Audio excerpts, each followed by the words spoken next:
महाराष्ट्र के अकोला जिले में वन्यजीवों के बढ़ते आतंक के कारण किसान, खेतीहर मजदूर और आदिवासी समुदाय भयभीत है। खेती, पशुधन और मानवीय जीवन पर गंभीर संकट मंडरा रहा है। शेतकरी संगठन ने आरोप लगाया है कि वन विभाग और प्रशासन इस गंभीर समस्या की जानबूझकर अनदेखी कर रहे हैं।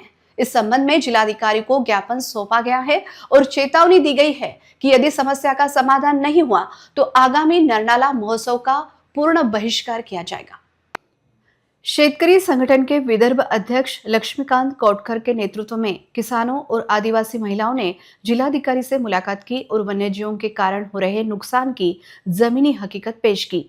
जिले के ग्रामीण क्षेत्रों और सतपुड़ा की तलहटी में जंगली सुअर, नीलगाय, हिरण, बंदर और जंगली कुत्तों का आतंक इस कदर बढ़ गया है कि खड़ी फसलें बर्बाद हो रही हैं। रात के समय खेतों में जाना अब जानलेवा साबित हो रहा है, जिससे कई गांवों में दहशत का माहौल है। संगठन का आरोप है कि वर्ष 2024-25 के दौरान भारी फसल नुकसान के बावजूद मुआवजा बहुत कम और देरी से मिल रहा है। वन्यजीव अब सीधे इंसानी बस्तियों में घुस रहे हैं, जिससे महिलाओं और बच्चों में डर बना हुआ है। प्रशासन पर संवेदनहीनता का आरोप लगाते हुए किसानों ने कहा कि जब जनता संकट में है तो प्रशासन महोत्सव मनाने में व्यस्त है। इसके विरोध में नरनाला महोत्सव के बहिष्कार का निर्णय लिया गया है। वन्यजीव प्राणी हे वन्य विभागाची जबाबदारी आहे।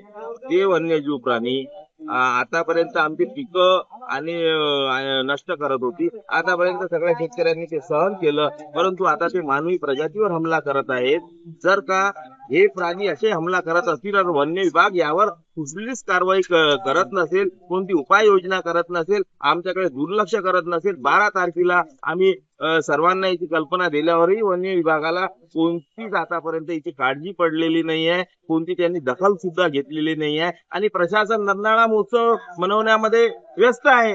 तर एकीकडे तुम्ही महोत्सव म्हणत आहात आणि एकीकडे वन्यजीव हमले करत आहेत, तर या दोन्ही गोष्टी एक सोबत काही शक्य नाही आहे। त्यानंतर एकाही शेतकऱ्यावर, एकाही महिलेवर जर का असा प्रकारचा अटॅक झाला तर आम्ही हा सर्व शेतकरी और महिलांवर अटॅक समजू आणि वन्य विभागावर आम्ही प्रत्युत्तर म्हणून हमले करू। तसेच जर का 30 तारखेपर्यंत या प्रकरणाचं सोल्युशन निघालं नाही तर आम्ही 30 तारखेला मोठ्या प्रमाणात आंदोलन करू आणि नरनाळा उत्सव हा बंद करू।